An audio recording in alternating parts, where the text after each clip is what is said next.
utang jumbo, Presiden berencana menggelar rapat terbatas membahas WUSH.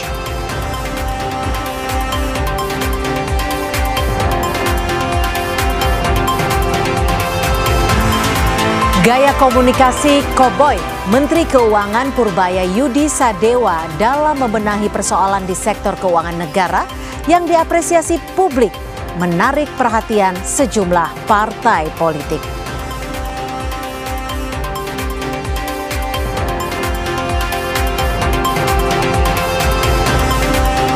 Kemunculan busa hitam yang menyerupai awan di langit Subang, Jawa Barat diduga akibat polusi limbah pabrik.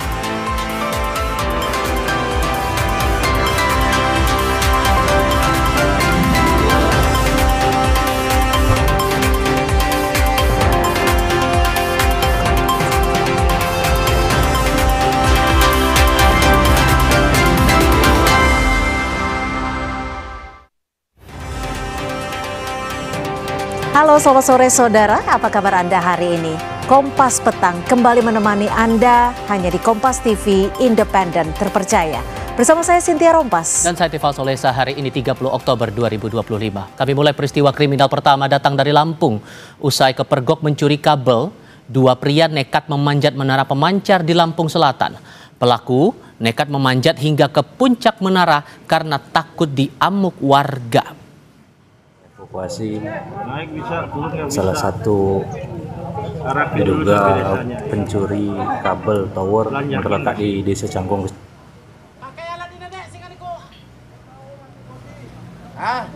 Terus ya udah dituntun aja barang kalian turun. Terlihat saudara, tim pemadam kebakaran harus merayu kedua pria pelaku pencurian kabel yang nekat memanjat menara pemancar hingga puncak ketinggian. Pelaku nekat memanjat menara setinggi 70 meter di Raja Basa, Lampung Selatan ini setelah kepergok mencuri kabel. Para pelaku bahkan bertahan di menara selama 6 jam karena takut diamuk warga yang sudah mengepung lokasi. Ya udah dituntun aja barang kalian turun. Bawa.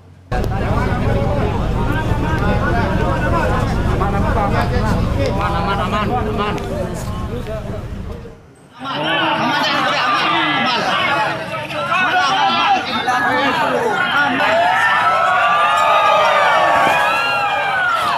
Petugas pemadam kebakaran bersama anggota TNI Polri yang tiba di lokasi harus membujuk pelaku agar segera turun dari menara pemancar. Setelah bertahan selama 6 jam, pelaku pencurian kabel akhirnya mau turun dan langsung dibawa polisi. Peristiwa bermula saat warga melihat 3 pencuri kabel di area menara.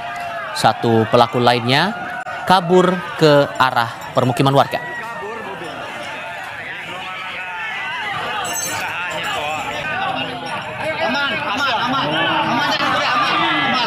Diduga pelaku pencuri yang nggak mau turun di tower. Jadi kita dengan Polsek Alianda, Damkar, TNI Polri hadir untuk melakukan evakuasi. Evakuasi kita berapa jam di atas? Lumayan lah, berjam-jam tadi itu. Alhamdulillah sukses, warga juga keren, semangat. Yang juga menjadi sorotan saudara, warga yang didominasi emak-emak turun ke lokasi tempat perjudian yang terletak di Kabupaten Asahan, Sumatera Utara. 2 lokasi perjudian dihancurkan karena dinilai telah meresahkan.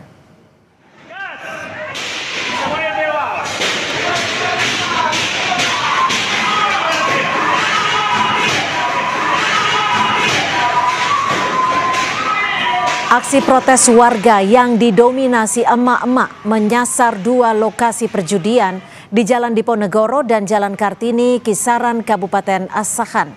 Massa merangsek masuk dan menghancurkan mesin judi yang berada di dalamnya.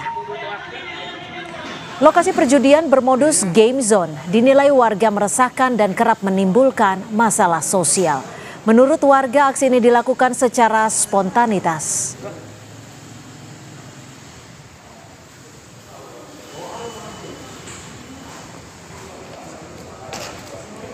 Memang berniat untuk menutup tempat perjudian karena sangat meresahkan masyarakat, mengganggu perekonomian masyarakat. merusak generasi muda. Banyak pencuri, banyak gangster akibat perjudian. Jadi kami dari ibu-ibu perwira seluruh asaan mau menindaklanjuti dimanapun ada tempat perjudian, kami akan bertindak. Hidup! Peristiwa berikutnya datang dari Jakarta. Mes karyawan warung bakso di Jalan Krekot 2, Kelurahan Pasar Baru, Jakarta Pusat, terbakar pada Kamis siang. Diduga api berasal dari lantai 3 ruko akibat korsleting listrik.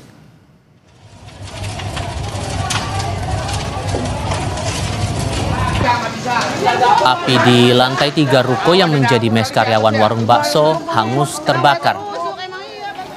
Api dengan cepat membesar dan menghanguskan barang milik karyawan. Peristiwa terjadi saat sejumlah karyawan sedang beristirahat. Kebakaran diduga terjadi akibat korsleting pada kipas angin. Total 13 unit mobil damkar diterjunkan ke lokasi dan tidak ada korban jiwa dalam insiden ini. Pas angin ada keluar api itu mungkin dari situ membesar mungkin ke kasur ya Pak ya. Saya karena posisinya kurang tahu persis. Cuma kita dari sisi kita langsung kita udah bawa tabung pemadam kebakaran Pak ke atas, tapi cepat meluas jadi tabung pemadam kita nggak mengcover.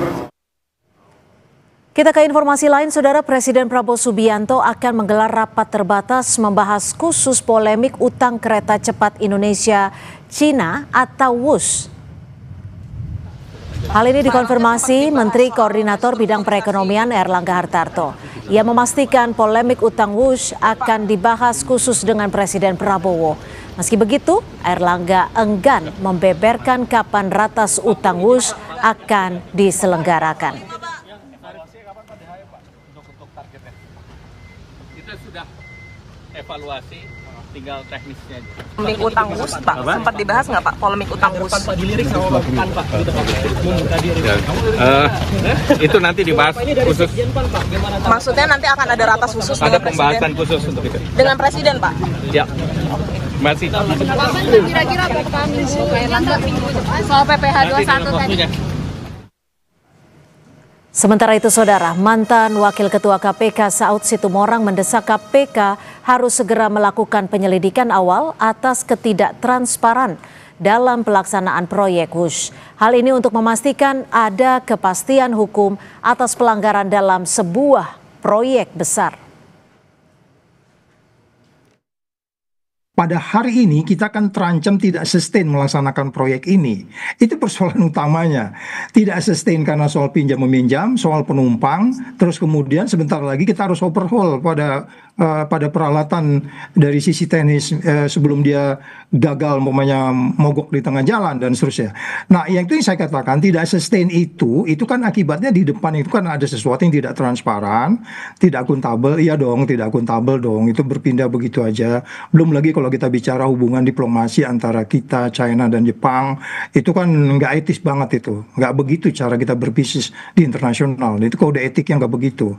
Nah, jadi kalau kita kembali lagi tidak akuntabel, tidak transparan dan potensi konflik of interest, ini hanya bisa diselesaikan kalau kita melakukan penyelidikan dari awal. Karena kalau kita bicara yang disebutnya tidak transparan, terus tidak akuntabel, ya dong, berubah gitu ya, dia bilang nggak APBN itu nggak akuntabel namanya itu. Terus kemudian potensi konflik of interest.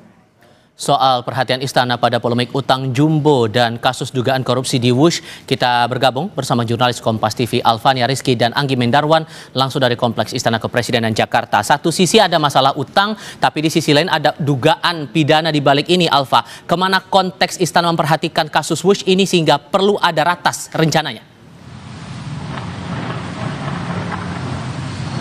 Ya, memang dua mata sisi ini tentu saja menjadi perhatian khusus dari Presiden Prabowo Subianto karena dari polemik utang WUS yang kemudian disuarakan pertama kali oleh Menteri Keuangan Purbaya Yudi Sadewa ini kemudian memicu beberapa pembahasan di kalangan publik, mulai dari itu dugaan markup atau dugaan tindak pidana korupsi yang saat ini di KPK sudah mencapai tingkat penyelidikan sampai ke siapa yang kemudian akan menanggung dan bagaimana caranya menanggung utang dari proyek kereta cepat Indonesia Cina Jakarta Bandung atau tepatnya WUSH ini.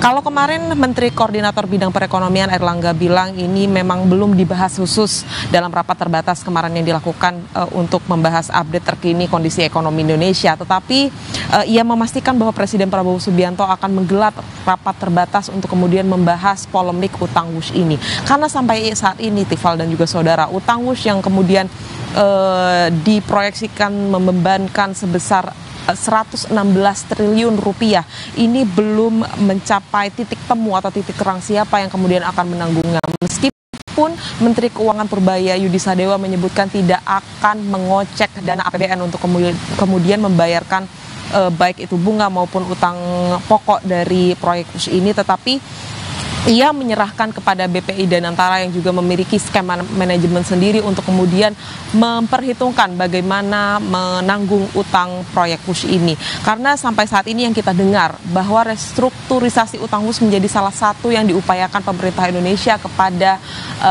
pemerintah Tiongkok. Walaupun memang ini kemudian menjadi angan-angan atau menjadi seperti proyeksi jebakan utang terkait dengan restrukturisasi utang WUSH ini, tetapi nampaknya ini menjadi salah satu upaya penyelamatan dari pemerintah Indonesia untuk kemudian melanjutkan infrastruktur WUSH ini dan juga di sisi lain melakukan penyelidikan terhadap dugaan tindak pidana korupsi markup proyek WUSH dan juga kemudian seperti apa membayarkan utang dan bunga dari proyek WUSH ini. Sampai saat ini polemik yang kemudian terdengar di kalangan publik adalah bagaimana Menteri Keuangan Purbaya Yudi Sadewa menyoroti bahwa proyek ini sebenarnya tidak memberikan keuntungan yang begitu besar terhadap pendapatan negara, tetapi kemudian dijawab oleh si empunya proyek atau yang kemudian memiliki ide, yaitu Presiden ke-7 Republik Indonesia Joko Widodo, bahwa sebenarnya memang proyek transportasi umum ini merupakan proyek yang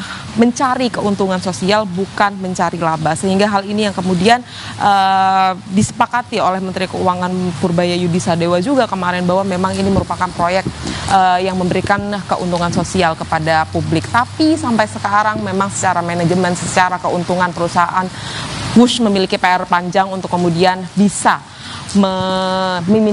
meminimalisir dampak dari polemik utang WUSH yang kemudian menjadi perbincangan publik.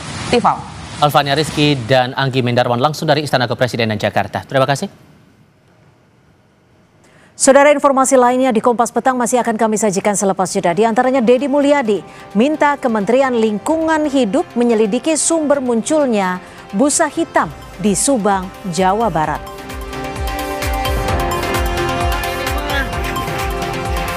Awan ini, awan hitam. Nah, busa. Bau tak?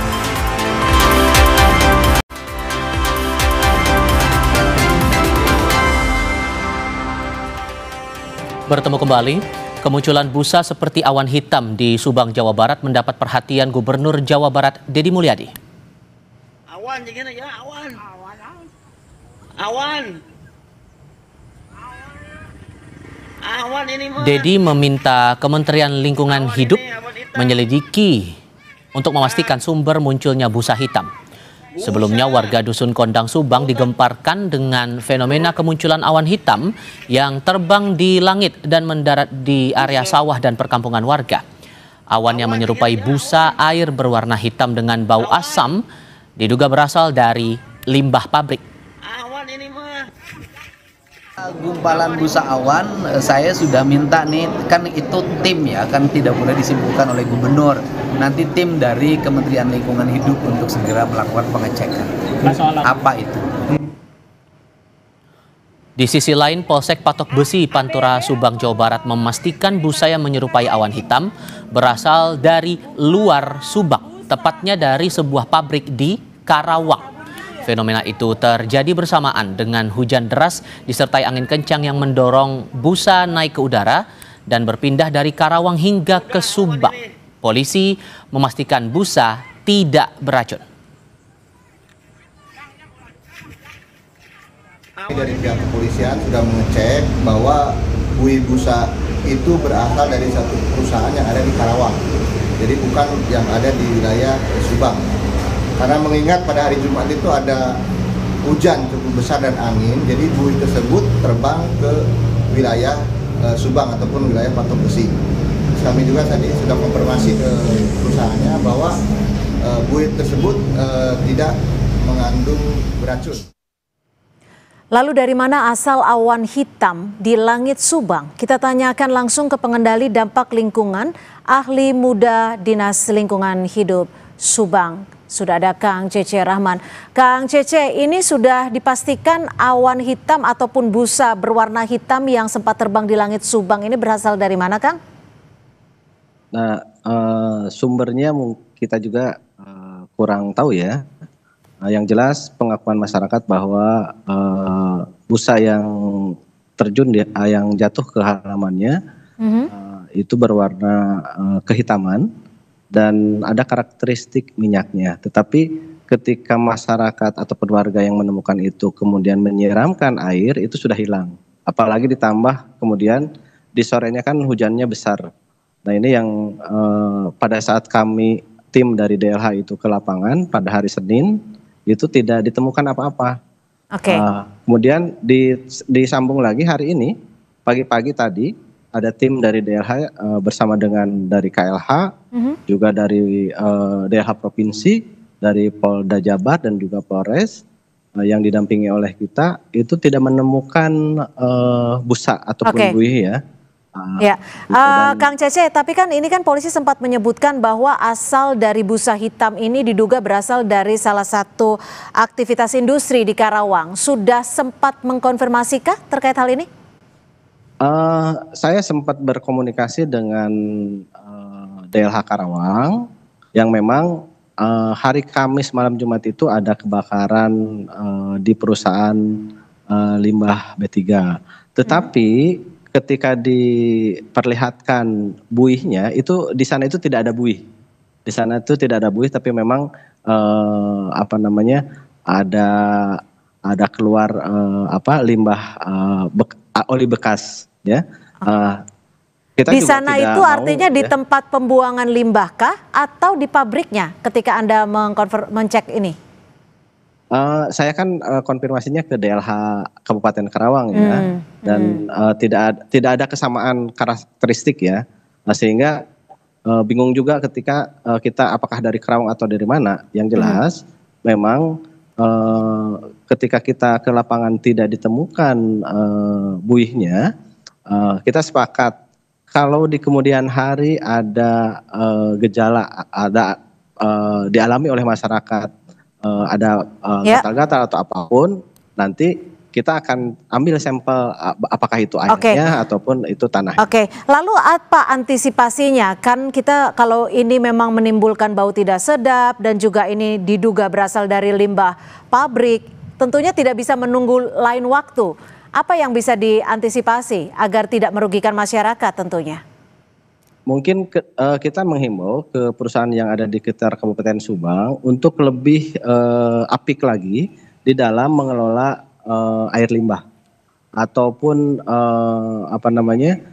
pengelolaan lingkungan di perusahaan-perusahaan itu harus lebih apik lagi sesuai dengan dokumen yang dibuat oleh mereka itu sendiri. Oke, kalau dari DLH sendiri dugaannya apa ini? Ya kita kalau tidak bisa diuji susah juga kan. Tidak ada barang buktinya kan. Kalau misalkan ada dari foto tidak bisa terlihat. Apakah sudah meminta keterangan dari warga setempat? Menurut keterangan dari warga yang kita temui itu baunya tidak menyengat, tetapi ada karakteristik seperti minyak, kan gitu. Nah pada saat itu langsung disiram sama warga, kan gitu. Setelah disiram ya udah hilang. Mengurai dengan dengan karena dekat dengan drainase, mengurai dengan air yang ada di drainase itu ditambah hujan besar kan gitu. Oke, artinya belum ada tindakan konkret apapun dari DLH Subang ya, Kang Cece ya? Tindakan konkretnya kita menemui pengadu yang melaporkan ke Pak Bupati yang ditindaklanjuti oleh kita. Tetapi ketika misalkan tidak ada barang bukti yang diperlihatkan di dalam video, ya susah juga kita ngambil sampelnya. Makanya kita menyampaikan ke warga ketika ada gejala ataupun ada gatal-gatal atau segala macam di sekitarnya, bisa lapor ke kami sehingga kami ngambil sampel apakah air itu tercemar atau tidak. Baik, terima kasih Kang Cece Rahman, pengendali dampak lingkungan, sama-sama. ahli muda DLH dari Subang. Selamat sore. Sore. Kita beranjak ke berita lain, Saudara. Sidang kasus kematian Prada Luki Namo telah berjalan sejak awal pekan hingga Rabu kemarin dan dilanjutkan pada pekan depan. Dalam sidang, keluarga Prada Luki meluapkan emosi di Pengadilan Militer Kupang kepada para terdakwa. Mereka meminta para terdakwa dihukum berat. Anak saya tidak salah, kau bunuh. Turut berduka cita atas adik kami sendiri juga.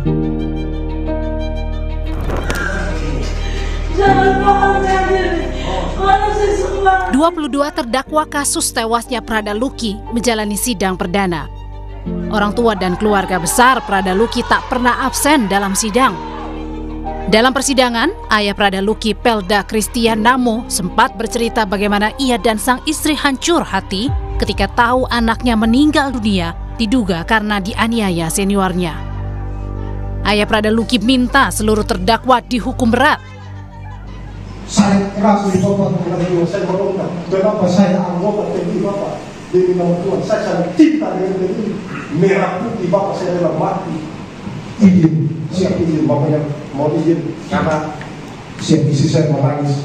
Jiwa saya merontak. Siap, mungkin itu. 22 tersangka hukuman mati. Anak saya tidak salah, kau bunuh. Hukuman mati. Ingat Bapak, sampai dunia tahu. Hukuman mati. Sementara salah satu terdakwa yang diduga menganiaya korban Letda Tarik Singajuru meminta maaf pada keluarga Prada Luki dan berjanji akan bertanggung jawab atas apa yang dilakukan. Turut berduka cita atas adik kami sendiri juga, yaitu anggota kami juga di batalion binaan kami juga. Kami juga meminta maaf atas apa yang kami lakukan dan kami akan bertanggung jawab atas yang kami lakukan. 22 terdakwa menjalani sidang dan dibagi dalam 3 berkas perkara. Para terdakwa dituntut maksimal 9 tahun penjara dan terancam hukuman tambahan berupa pemecatan dari dinas militer atas dugaan perbuatan menganiaya Prada Luki Saputra Namo hingga korban mengalami luka berat dan meninggal di Rumah Sakit Nagekeo pada 6 Agustus 2025. Persidangan terbuka untuk umum dan disiarkan di kanal YouTube agar proses persidangan bisa dimonitor seluruh masyarakat. Sidang akan kembali dilanjutkan pekan depan. Cito Senatun, Kompas TV, Kupang, Nusa Tenggara Timur.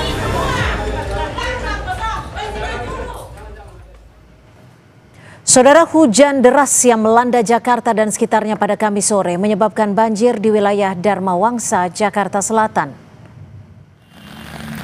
Banjir setinggi 50 cm merendam jalan dan menyebabkan lalu lintas terganggu. Selain hujan deras, banjir diduga akibat buruknya sistem drainase. Sejumlah mobil yang tengah terparkir turut terendam. Kita tinjau situasi terbaru di Dharma Wangsa, Jakarta Selatan lewat laporan langsung jurnalis Kompas TV Iksan Wangga. Bongga maksud saya, Bongga yang Anda pantau sejauh ini dampaknya apa? Mengingat saat ini jam pulang kerja, pasti aktivitas warga terganggu. Sejauh mana pantauan Anda di sana? Baik, Tifal, pemirsa, saat ini saya berada di Jalan Dharma Wangsa. Memang saat ini kondisi banjir kurang lebih 50 cm hingga terputus ya akses jalannya.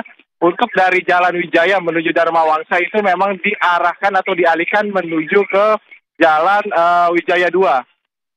Sementara itu untuk akses jalan Dharma Wangsa menuju Antasari ini memang terputus akibat banjir di kawasan ini. Tifal. Oke, dan bantu kami untuk melihat gambaran terakhir saat ini di belakang Anda. Tampaknya banyak warga yang berkumpul di sana. Apa yang terjadi di situ? Baik, akibat banjir dan hujan deras yang mengguyur ibu kota, di kawasan Dharma Wangsa juga pun terlihat pohon tumbang, yaitu pohon beringin kurang lebih sekitar 20 meter, ini menimpa 4 mobil. Dan saat ini petugas dari BPDB, Damkar, Satpol PP, maupun PPSU sedang melakukan evakuasi yang diinformasikan ada pengemudi yang terjebak atau tertindih di dalam mobil. Tifal. Yang masih tertimpa ada berapa orang kemungkinan ada di dalam mobil itu? Baik, untuk sementara memang saat ini masih belum diketahui secara pasti, namun secara informasi pengemudi hanya satu sih di mobil. Baik. Oke, kami harap Anda juga tetap menjaga jarak aman karena kondisi yang tidak memungkinkan juga di situ. Sambil kita lihat visual terbaru dari Bonggawangga saat ini di Dharma Wangsa, Jakarta Selatan. Bagaimana untuk kendaraan lainnya? Apakah ada korban juga di sana? Baik, untuk kendaraan lainnya memang ini kondisinya terparkir. Memang untuk 2 atau 3 kendaraan lainnya ini tidak ada penumpangnya. Ya, nah yang di depan saya ini adalah pengemudi yang kebetulan pengendara yang sedang berjalan dan langsung tertimpa pohon beringin akibat hujan dan angin deras. Nah, nampak di dalam kondisi penumpang yang masih dalam dilakukan evakuasi. Diinformasikan masih kondisi hidup ya. Oke. Dan pohon tumbang ini semata karena kondisinya terbilang cukup hujan deras dan angin kencang atau ada faktor lain? Mungkin warga sekitar sempat bercerita kepada Anda ini memang pohon terbilang cukup rawan dan berpotensi tumbang atau bagaimana? Baik, ini kondisinya memang nampak dari kondisi pohon ini memang sudah berusia atau sudah tua, nampak akarnya pun terbawa hingga keluar semua ya, Tifal. Ini kita lihat dari pohon beringin yang tumbang, semua akar pun tercopot dari tanah. Tifal. Oke, saya berharap Anda juga berada di posisi yang aman ya, karena prosesnya juga terbilang cukup rumit, tidak terlalu mendekati kendaraan yang sedang ditinjau oleh tim SAR bersama dengan polisi. Saya harap Anda agak mundur sedikit, tapi untuk keadaan lalu lintasnya sekarang. Lalu lintasnya efeknya akan ke arah mana, antisipasi polisi bagaimana, dan pengguna jalan harus bisa mencari jalur alternatif bagaimana, mengingat ini kondisi jam pulang kerja, Bongga. Baik, untuk memang akses jalan yang menuju arah Dharma Wangsa menuju Antasari memang di samping hujan ada peristiwa tertimpa pohon ini memang ditutup sementara.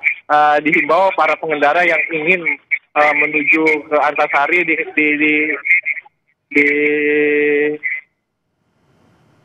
dialihkan atau dihimbau menuju arah dari Wali Kota Jakarta Selatan langsung menuju Antasari. Begitu juga dari Jalan Wijaya yang menuju ke Dharma Wangsa diharapkan langsung menuju ke daerah Brawijaya atau ke arah RS Fatmawati. Dan saat sebelum kejadian, jalur ini terbilang ramai lalu lintaskah atau ada aktivitas tertentu yang mencolok di sana? Baik, di sini memang jalur utama dari menuju Antasari, ya memang ini aktivitas untuk di jam kerja memang posisi yang terbilang selalu padat ya, Tifal ya. Seperti Tifal. Oke, dan satu unit mobil berwarna putih di dekat Anda itu, apakah ada penumpangnya juga atau seluruhnya dalam kondisi selamat? Dan posisi mereka ada di mana kalau betul mereka selamat? Baik, untuk saat ini memang kondisi mobilnya hanya kendaraan saja yang mengalami kerusakan di bagian depan ya. Nah, saat ini untuk dievakuasi terupdate sudah didapat dibawa ya, Tifal, oleh petugas. Saya coba mendekat.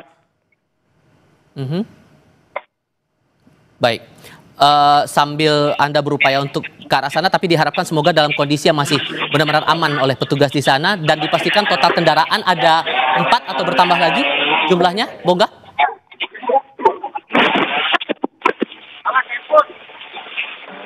Oke. Tampaknya akan ada upaya konfirmasi yang dilakukan oleh Bonggawangga, jurnalis kami di kawasan Dharma Wangsa, Jakarta Selatan. Upaya penyelamatan dari korban yang sudah diselamatkan oleh tim SAR gabungan. Mungkin ada pihak tertentu yang bisa Anda ajak berbincang untuk mengonfirmasi peristiwa ini, Bongga?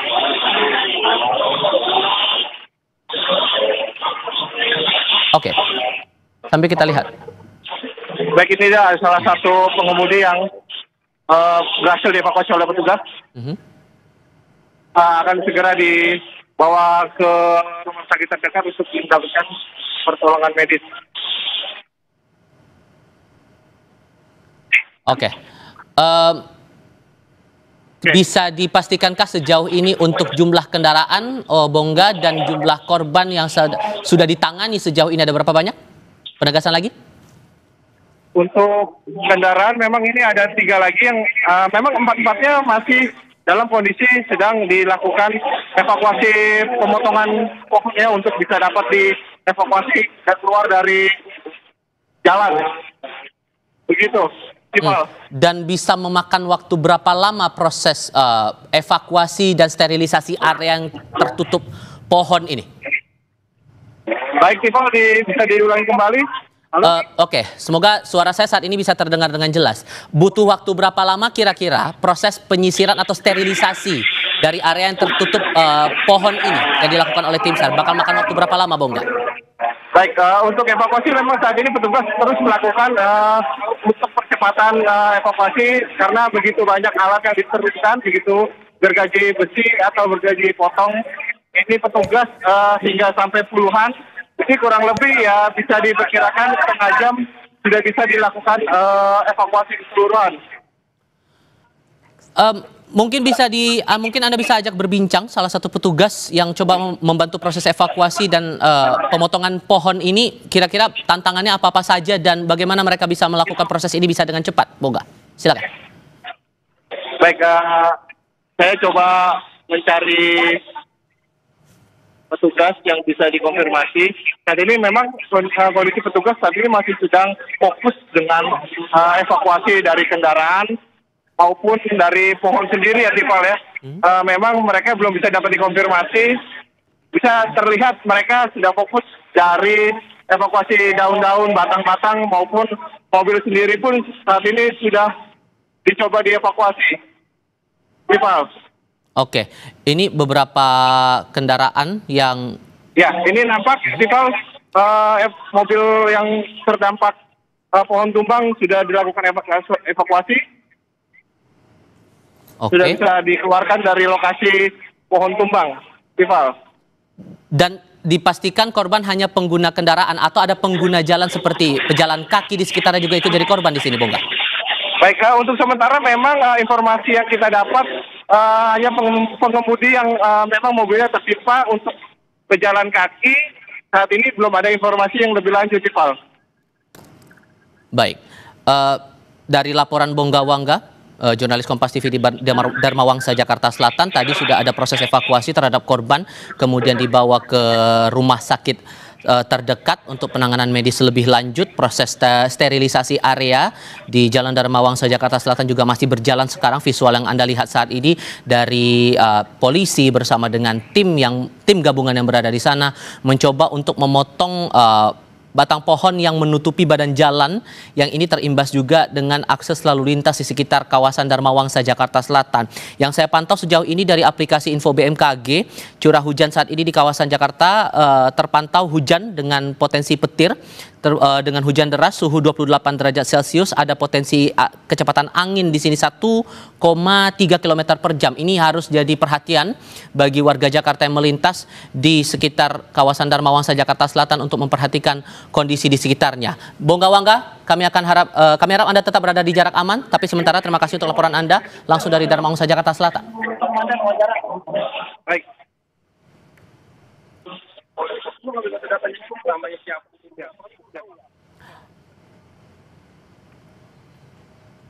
Oke, dan kami akan lanjutkan lagi pantauan kami, terutama efek dari hujan deras yang menimpa Jakarta yang terimbas dengan lalu lintas di kawasan ibu kota. Sebentar lagi.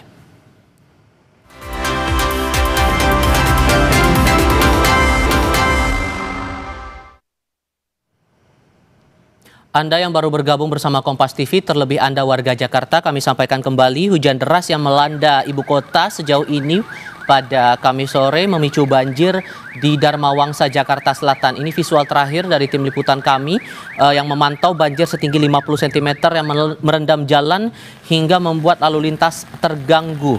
Selain hujan deras, banjir turut membuat diduga akibat buruknya sistem drainase di sekitar lokasi. Beberapa mobil yang sedang terparkir ikut terendam. Ini visual terakhir dan dari laporan tim liputan kami juga yang berada di sana. Sebuah pohon tumbang menimpa 4 unit kendaraan, bahkan sudah ada korban di sana yang kemudian sudah diselamatkan oleh tim gabungan, terutama dari polisi yang ikut berjaga di sekitar lokasi. Terakhir kali Bongga Wangga melaporkan korban yang sudah diselamatkan ini langsung dibawa ke rumah sakit terdekat untuk menjalani perawatan medis. Kami ajak Anda menuju ke Dharma Wangsa untuk mendengarkan laporan terbaru penanganan pasca banjir dan pohon tumbang di sekitar Dharma Wangsa. Bongga Wangga kembali bergabung. Bongga, silakan dengan pantauan Anda sejauh ini. Tadi sebenarnya Adi doang minta tapi ada Adi ini 50 tahun. Bongga Wangga, jurnalis Kompas TV bergabung saat ini dari Dharma Wangsa. Bongga, silakan dengan pantauan Anda sejauh ini, atau mungkin ada wawancara yang Anda lakukan bersama dengan narasumber di sana. Baik, untuk saat ini memang kondisi korban sudah dilakukan evakuasi. Bernama Adi, usia kurang lebih 50 tahun. Ya, Tifal. Dia usia 50 tahun, Adi. Jadi kita dapat informasi dari rekannya, dari sesama pengemudi. Dia kantornya kalau salah di Jalan Raya Fatmawati. Ya. Jadi informasi katanya Adi. Baik, kondisinya memang dia saat ini pulang kerja dari arah Fatmawati menuju Dharma Wangsa. Memang kondisi hujan deras dan disertai angin kencang, akhirnya pohon tumbang dan mengenai dia dan kondisi saat ini masih dalam keadaan kondisi banjir. Rival. Oke, dan dipastikan kondisi selamat saat akan dibawa ke rumah sakit ya, Bongga? Ya, untuk saat ini memang kondisi korban tersebut langsung dibawa ke rumah sakit. Rumah sakit kita nggak tahu. Saat ini memang rumah sakit terdekat, Rival. Baik, dari pihak yang Anda wawancarai ini dengan siapa dan sejauh apa tindak lanjut yang diambil oleh otoritas tempat di sana? Tindak lanjut apa? Baik, pembersihan ini kayu-kayu dan baik evakuasi mobil yang baik ini dari petugas damkar bekerja sama dengan petugas Satpol PP, BPDB serta juga TNI Polri, PPSU ini saat ini fokus pembersihan akses jalan dengan memotong sedikit demi sedikit batang pohon untuk dapat dilakukan evakuasi. Oke, bantu kami untuk mendapatkan visual terakhir di tempat Anda melaporkan sekarang. Bagaimana keadaannya, semacet apa lalu lintas di sekitarnya, dan bagaimana penanganan Anda oleh otoritas tempat? Silakan. Baik, untuk kondisi saat ini memang petugas nampak masih terus melakukan upaya evakuasi pohon. Kita bisa lihat batang sudah langsung dilakukan evakuasi ke pinggir jalan agar bisa tetap agar bisa aksesnya dilalui. Rival. Tadi saya sempat melihat masih ada beberapa warga yang berlalu lalang di situ. Seberbahaya apa kondisinya sekarang, dan kira-kira ada pembatasan khususkah oleh polisi mungkin atau pihak lain yang ada di sana? Baik, di sini memang untuk akses jalan atau pengalihan ini diinformasikan petugas Satpol Lantas Polres Jakarta Selatan sudah di lokasi untuk mengatur arus lalu lintas agar menghindari proses jalan yang saat ini adanya pohon tumbang. Seperti itu, Tifal. Dan belum bisa dipastikan bakal makan waktu berapa lama proses sterilisasi akan dilakukan, atau sudah punya target sendiri nih dari tim yang ada di sana? Ya, benar sekali. Memang saat ini masih belum bisa dipastikan waktu kapan selesainya karena seluruh petugas sedang bekerja fokus pada pemotongan batang-batang atau evakuasi pohon yang menimpa mobil di lokasi ini. Iqbal.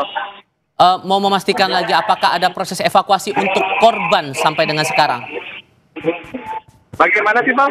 Untuk evakuasi korban apakah dipastikan sudah selesai atau dari tim setempat masih melakukan evakuasi untuk korban yang ada di sekitar sana? Baik, untuk evakuasi memang hanya satu yang dilakukan, yang terjebak hanya satu penumpang saja, yang saat ini juga sudah dilakukan evakuasi ke rumah sakit terdekat. Untuk kondisi mobil, 3 mobil lainnya yang berada atau tertimpa pohon ini pada saat terparkir di dekat lokasi pohon tersebut. Baik. Bongga Wangga, terima kasih untuk laporan Anda setidaknya sejauh ini langsung dari Dharma Wangsa, Jakarta Selatan. Saudara, PAN dikabarkan menawarkan Menteri Keuangan Purbaya Yudi Sadewa menjadi kader partai. Isu ini muncul usai popularitas Purbaya melesat. Pembahasannya usai jeda.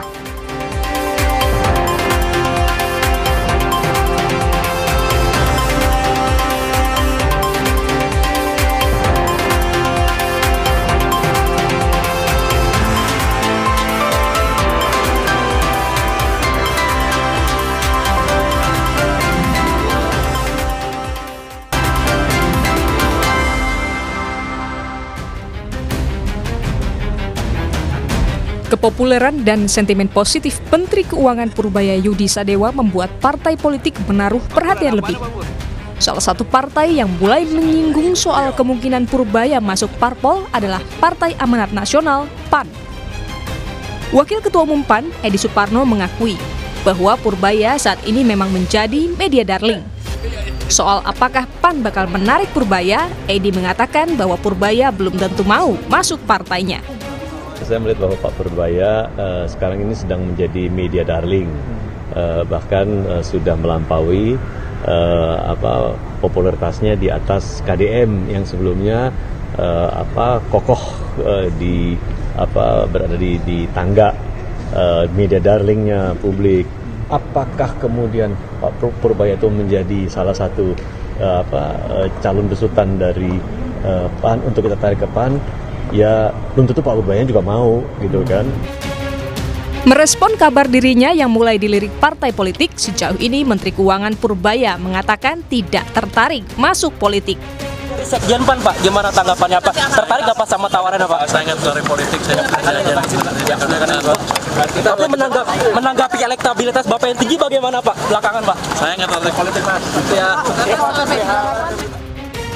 Gaya komunikasi Menteri Keuangan Purbaya Yudi Sadewa jadi perhatian publik, terutama saat menjelaskan soal sikap pemerintah yang menolak menanggung hutang WUS dengan APBN serta caranya menyoroti dugaan permainan bunga deposito Pemda dari balik dana daerah yang mengendap di bank. Tim Liputan, Kompas TV. Partai Amanat Nasional PAN dikabarkan menawarkan Menteri Keuangan Purbaya Yudi Sadewa menjadi kader partai. Isu ini muncul setelah Purbaya menghadiri ratas bersama Presiden Prabowo. Apakah tawaran ini imbas dari pamor Purbaya atau justru karena gaya uniknya? Kita bahas bersama Adi Prayitno, Direktur Eksekutif Parameter Politik, serta anggota Majelis Pertimbangan Partai DPP PAN. Sudah ada Pak Toto Daryanto. Selamat petang Pak Toto, Mas Adi, terima kasih sudah bergabung bersama kami di Kompas Petang. Selamat petang. Ya, saya ke Pak Toto dulu. Pak Toto, alasan PAN ini melirik Purbaya sebagai calon kader, alasannya apa? Apakah karena pamornya yang lagi tinggi atau ada hal lain? Ya, saya kira publik sudah menyaksikan ya bahwa Purbaya ini adalah figur pejabat yang sangat fenomenal, ya begitu cepat mengikat publik, dan kalau ada partai politik yang meminangnya untuk bergabung, saya kira ini sikap yang cerdas dari sebuah partai politik, jadi tidak ada yang salah di situ. Bahwa Pak Purbaya misalnya tidak berminat itu juga nggak apa-apa, itu kan hak pribadi dari seseorang ya, tapi bahwa suara PAN itu harusnya dinilai sebagai sesuatu yang positif. Oke. Ya, sebagai sebuah penghargaan, pengakuan terhadap seorang figur pejabat yang dia mampu menerobos kebekuan yang selama ini mungkin dirasakan oleh sebagian besar rakyat. Gitu. Oke, saya ke Mas Adi. Mas Adi, ya. Kami sudah tangkap. Mas Adi, ini makna politik di balik manuver PAN untuk merebut hatinya Pak Menkyu, Anda membacanya seperti apa? Ya, saya kira ada dua hal ya. Pertama, memang harus diakui bahwa di negara kita ini memang sosok-sosok populer, sosok-sosok yang dinilai punya fenomena baru itu biasanya selalu menjadi magnet, di mana partai politik pastinya sangat tertarik untuk menjadikan bagian di dalamnya. Jadi tidak mengherankan kalau kemudian Partai Amanat Nasional juga melirik Pak Purbaya untuk menjadi bagian dari Partai Amanat Nasional, sekalipun sampai detik ini Pak Purbaya itu misalnya tidak tertarik, tapi secara prinsip ini adalah satu hal yang tegas. Di negara kita memang harus diakui orang-orang populer, orang-orang yang dinilai punya integritas, itu selalu menjadi rebutan dan selalu menjadi darling. Yang kedua, ini tentu sebagai upaya dari PAN ya, yang secara serius menatap pertarungan politik di 2029. Jadi kerja-kerja politiknya, cari figur-figur kunci itu dimulai saat ini. Kan ada kecenderungan partai itu kan bekerja politik main di tikungan akhir. Jadi 6 bulan atau setahun sebelum pemilihan baru kemudian mencari kader-kader dan sosok-sosok yang dinilai potensial. Tapi sepertinya PAN ini mau gerak cepat. Ada sosok seperti Pak Purbaya, Menteri Keuangan yang baru, mendapatkan ekspos dan resultante yang cukup positif. Wajar kalau kemudian menyatakan ketertarikannya. Karena ada keyakinan kalau Pak Purbaya bergabung dengan salah satu partai politik tertentu. Sebut saja misalnya ke PAN, maka ada kecenderungan orang-orang yang suka, orang-orang yang simpati sama Pak Purbaya, ya relatifly akan mengarahkan dukungannya juga kepada Partai Amanat Nasional. Dan kira-kira begitu rumus dasarnya kenapa Purbaya itu relatif mendapatkan tawaran untuk bergabung dengan PAN. Oke, Pak Toto, ini kan PAN sebagai partai pertama yang menawarkan Pak Purbaya. Lalu dari PAN sendiri sempat komunikasi tidak dengan Pak Menkyu? Karena kan sempat dijawab oleh Pak Menkyu, tapi ketika ditanyakan oleh wawancara oleh wartawan saja. Ya mungkin pertanyaan itu tepatnya bisa ke ketum saya, Mbak. Karena Pak Menko kan dekat dengan Pak Purbaya ya. Tapi yang penting begini loh, ini partai politik yang ngomongin tentang seorang figur Purbaya ini kan saya kira baru PAN ya. Dan itu boleh dibaca oleh seperti Mas Adi tadi sebagai sikap PAN melihat 29 tidak hanya nanti pada masa-masa dekat tapi dari sejak sekarang. Tapi juga bisa dipandang ini sebagai sebuah penghargaan dari partai politik terhadap kinerja. Ini artinya PAN ingin meningkatkan elektabilitas partai melalui Purbaya kah? Ya kalau misalnya ada itu boleh-boleh saja, tetapi yang penting bukan itunya sebenarnya. Yang penting adalah pengakuan PAN terhadap kredibilitas seorang figur tokoh fenomenal seperti Purbaya, dan mudah-mudahan itu menjadi menjadi impact yang positif juga bahwa Purbaya ini tidak hanya dicintai oleh rakyat, oleh masyarakat, tapi juga elit, juga partai politik menaruh perhatian juga, dan kita berharap dia akan lebih sukses lah di dalam membawa ekonomi kita ini untuk menuju apa yang menjadi visi presiden, target pertumbuhan 8% itu. Ya, kira-kira kan ke situ arahnya. Ya, Mas Adi gimana? Apakah kalau memang ini ingin sesuai dengan visi misi presiden, apakah menurut Anda ini sinyal PAN untuk lebih mendekatkan diri ke Pak Prabowo atau hanya sekadar untuk meningkatkan citra dari PAN sendiri? Ya, kalau saya sih sebenarnya secara prinsip orang seperti Pak, saya kira secara prinsip ya orang seperti Pak Purbaya pastinya menjadi rebutan. Jadi sepertinya PAN ini memang gerakannya lebih cepat dibandingkan dengan yang lain. Karena saya termasuk yang yakini kalau performa politik Pak Purbaya dengan gayanya yang koboi, yang ceplos-ceplos, ini tentu akan terus mendapatkan exposure yang cukup positif. Karenanya sebelum ada partai yang lain menyatakan ketertarikannya PAN dalam tanda kutip menawarkan proposal supaya Pak Purbaya ini menjadi bagian di dalamnya. Bagi saya, ini bukan hanya sebatas bentuk penghargaan, tapi Mas Adi, baik sepertinya ini menjadikan Pak Purbaya sebagai salah satu politik menghadapi Ya, halo Mbak. Ya, tampaknya sinyal Anda kurang begitu baik. Saya akan beralih dulu ke Pak Toto. Pak Toto, tanggapan dari PAN sendiri atas mungkin bisa dikatakan penolakan ya, karena Pak Purbaya menyebutkan bahwa belum atau tidak tertarik di dunia politik. Nah, tadi kan sudah saya katakan nggak penting Pak Purbaya itu mau menyetujui atau tidak ya. Tapi sikap PAN ini sikap yang sangat jujur dan sesuai dengan arah baru dari policy yang diambil oleh PAN, bahwa kita ini sebagai partai yang terus-menerus melakukan reformasi dan memperbaiki diri. Dan ketika kita melihat seorang tokoh seperti Purbaya itu, ya kita punya ketertarikan bahwa ini figur yang pas juga sebagai kader yang membawa panji-panji atau cita-cita reformasi PAN itu, ini figur yang pas, yang cocok gitu loh. Oke, bukan karena citra PAN yang sempat terbentur beberapa waktu lalu ya?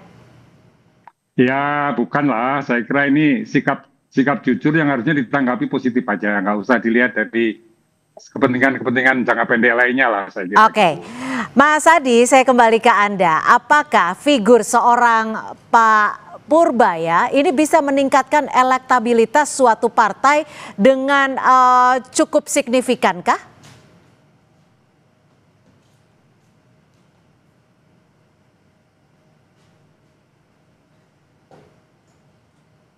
Halo Mbak. Ya, silakan Mas Adi. Apakah figur Pak Purbaya ini mampu meningkatkan elektabilitas sebuah partai?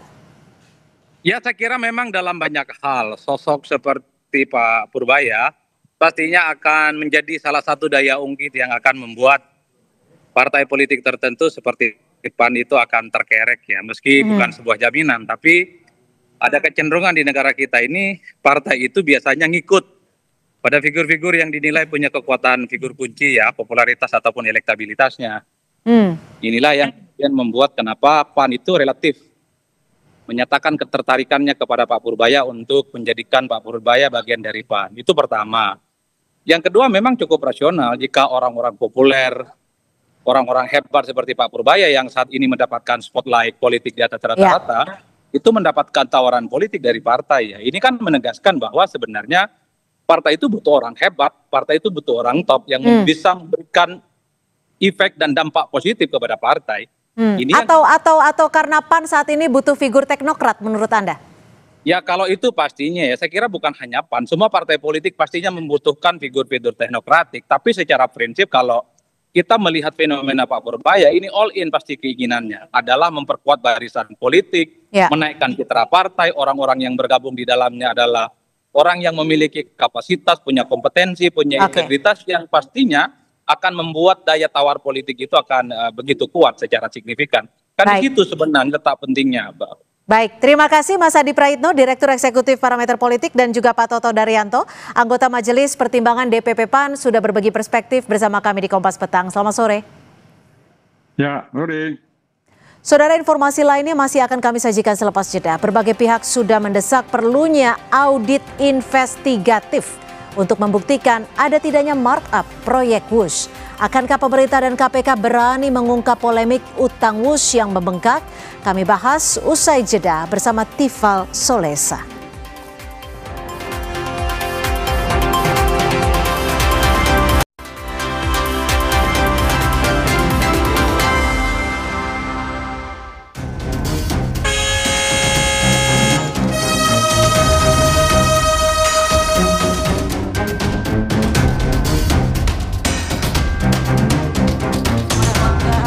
Ramai polemik utang WUSH yang terus berkembang. Istana pun merespons dengan rencana akan segera digelar pembahasan khusus dengan Presiden Prabowo.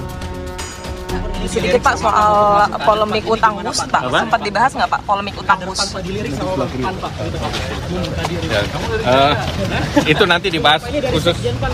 Maksudnya nanti akan ada ratas khusus Ada dengan pembahasan Presiden? khusus untuk itu. Dengan Presiden, Pak? Ya.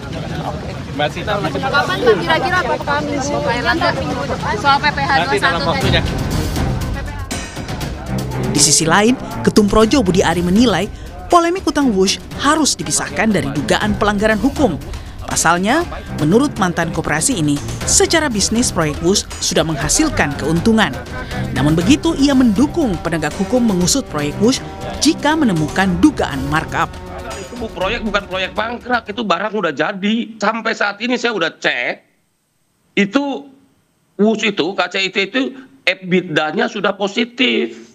Artinya pendapatan atau penghasilan KCIC atau WUSH ini sudah melebihi dari biaya operasionalnya. Jadi secara bisnis dia sudah menghasilkan selisih atau keuntungan. Kalau ada problem-problem hukum atau perilaku melanggar hukum dari proyek WUSH, silahkan dikejar, gitu loh, nggak ada masalah. Saya pro penegakan hukum. Sementara itu, peneliti Pukat UGM menilai polemik utang WUSH yang fantastis bisa dicari akar permasalahannya melalui audit investigatif secara menyeluruh. Karena dari hasil audit itu bisa disimpulkan ada tidaknya tindakan markup yang membuat harga naik berkali-kali lipat. Harus dilakukan audit investigatif untuk membuka ini semua. Apakah betul telah terjadi tindak pidana atau murni itu persoalan kegagalan di dalam perencanaan. Mulai dari pengadaan lahan sampai kepada pengadaan barang dan jasa di dalam pembangunan, mengapa terjadi cost of run yang sedemikian panjang, sedemikian banyak. Itu juga harus diaudit. Nanti kalau diaudit bisa sampai kepada kesimpulan apakah karena ada markup atau karena memang ada berbagai perubahan terhadap desain sehingga memang otomatis ada kenaikan harga. Nah, kalau sudah diaudit semuanya akan terlihat siapa yang melakukan markup, jerat dengan tindak pidana korupsi. Kalau tidak ada ya sudah. Dan saya tidak setuju proyek ini dilanjutkan sebelum ada audit menyeluruh termasuk khususnya oleh aparat kepolisian. Teka-teki penyebab tingginya beban utang Wush harus segera diungkap secara profesional dan independen, sehingga bisa mengembalikan kepercayaan publik terhadap upaya pemberantasan korupsi di sektor infrastruktur. Tim Liputan Kompas TV.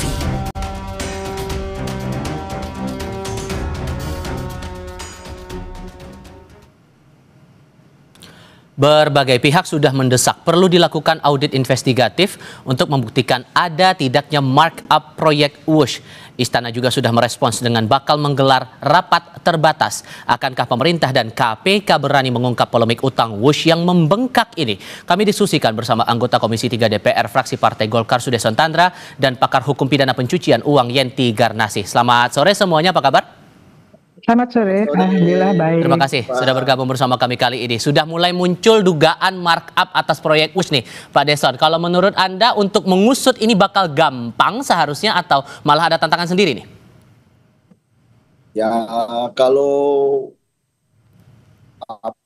mengusut ini ya, kalau kita bicara masalah gampang atau tidak itu kan relatif. Ya, tapi bagi saya adalah kalau timbul pemberitaan begini, ada dugaan begini, ya aparat penegak hukum itu khususnya KPK, Kejaksaan Agung, dan polisi harus proaktif, ya kan, untuk mengusut masalah ini. Kira-kira demikian. Dengan munculnya masalah utang yang membengkak, kemudian keuntungan tidak memadai, markup ini menurut Anda masuk akal muncul dalam proyek Wush ini? Ya kalau saya begini, menghindari dulu dugaan. Markup atau tidak. Nah, di dalam suatu bisnis ya pasti ada untung atau rugi. Itu biasa kan? Ya kan? Masalah yang menjadi perhatian saya adalah apakah proyek ini sudah dilaksanakan dengan proper, dengan benar, prosedurnya benar, tidak melanggar hukum. Dan tidak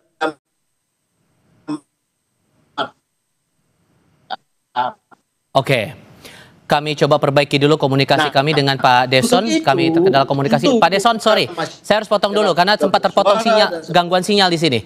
Pak Desson masih bisa mendengar suara saya, Pak Desson? Ya. Saya dengar. Suaranya jelas. Boleh diulang lagi, Pak? Silakan. Ya, jadi bagi kami itu bukan masalah apakah itu untung atau rugi. Yang pertama itu adalah apakah proyek ini sudah dikerjakan secara proper. Prosedurnya benar, tidak ada markup, ya, semuanya berjalan sesuai dengan itu. Nah, karena di masyarakat itu ada permintaan-permintaan dan ada dugaan-dugaan markup, maka aparat penegak hukum dalam hal ini KPK harus proaktif untuk melakukan yang namanya penyelidikan.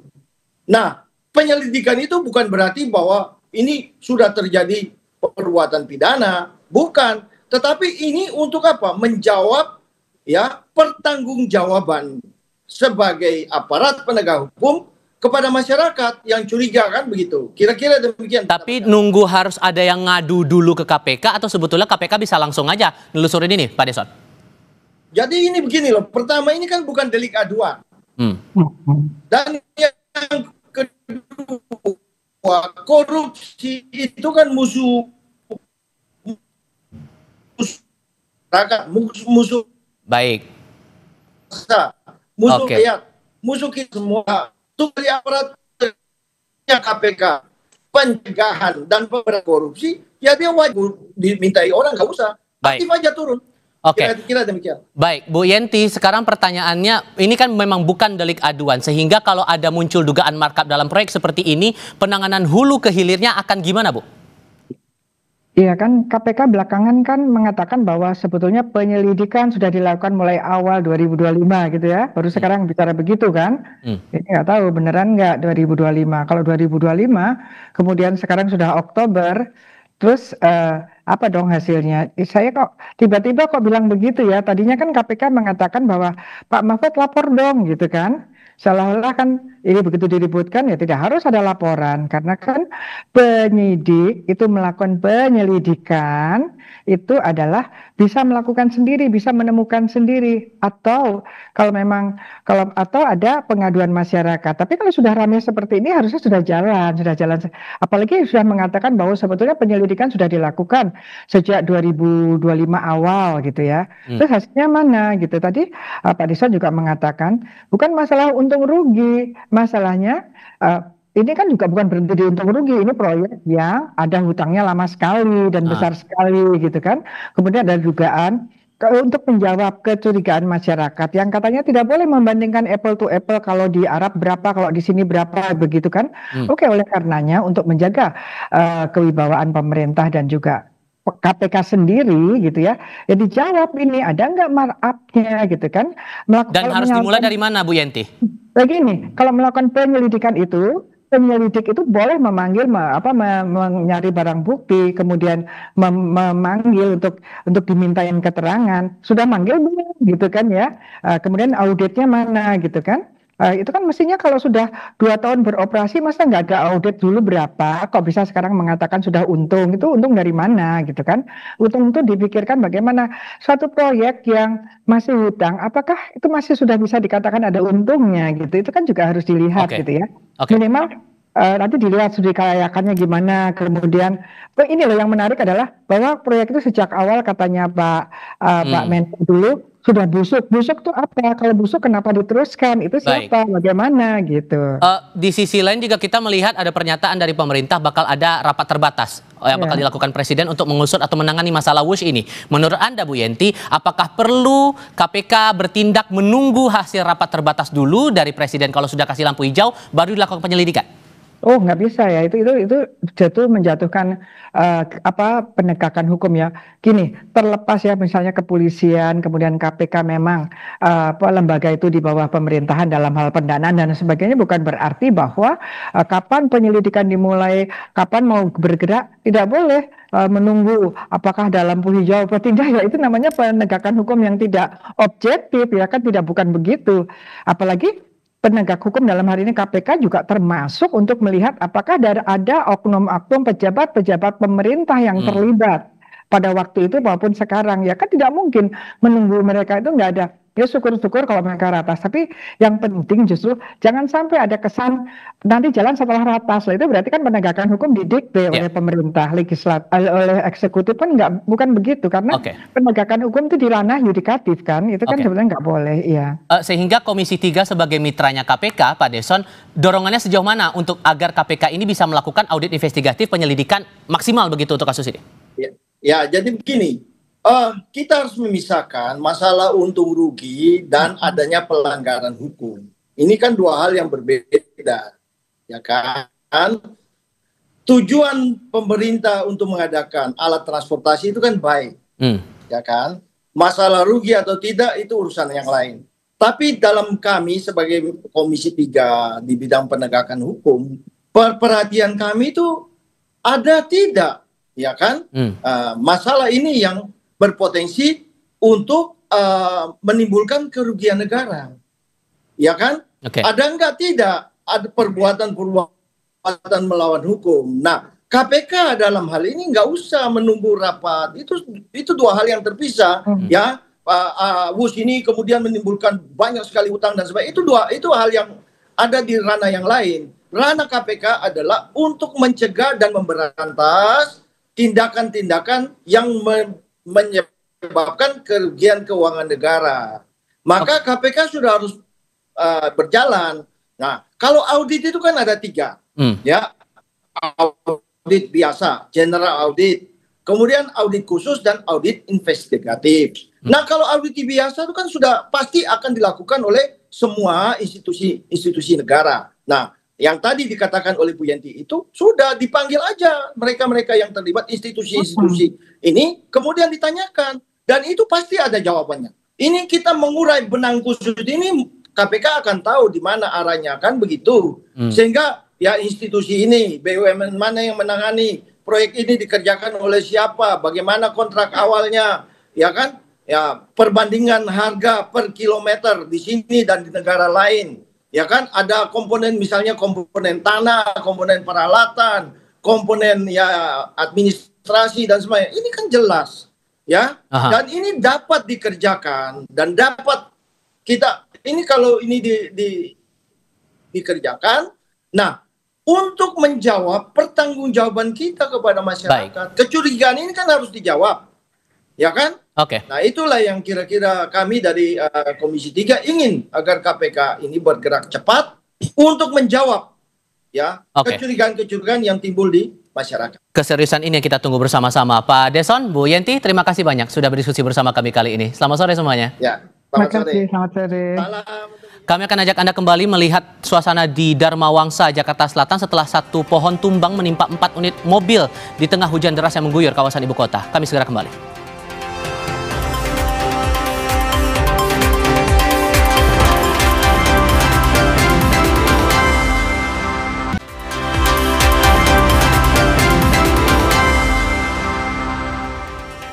Saudara, hujan deras sejak Kamis sore di Jakarta menyebabkan banjir hingga pohon tumbang di Dharma Wangsa, Jakarta Selatan. 4 unit mobil tertimpa pohon dan evakuasi berlangsung dramatis.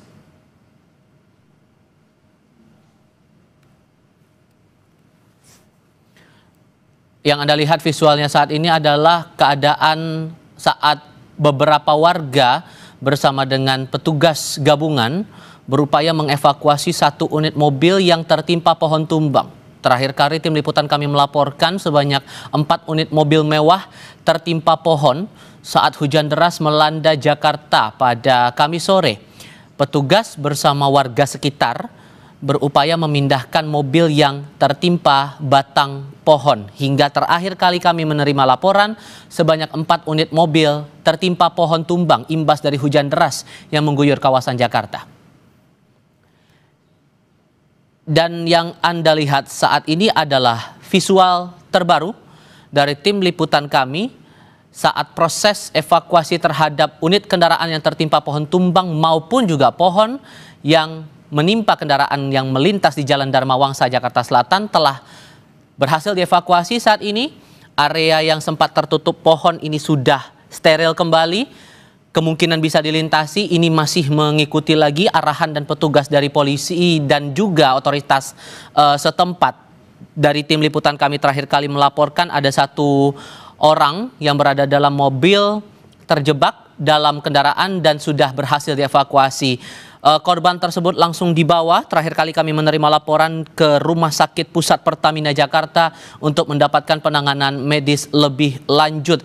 Sebelum area dilintasi lagi oleh para pengguna jalan yang lain, area di Jalan Dharma Wangsa, Jakarta Selatan dilakukan pembersihan oleh petugas gabungan setempat.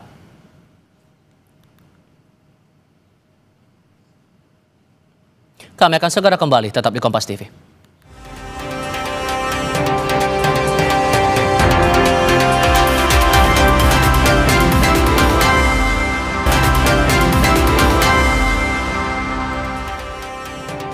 Masih di Kompas Petang, saudara, asap mengepul usai serangan Israel di jalur Gaza, Palestina pada Rabu waktu setempat. Sedikitnya 60 orang tewas termasuk anak-anak akibat serangan Israel usai Perdana Menteri Netanyahu memerintahkan militer melakukan serangan dahsyat di Gaza setelah mengklaim bahwa Hamas telah melanggar gencatan senjata.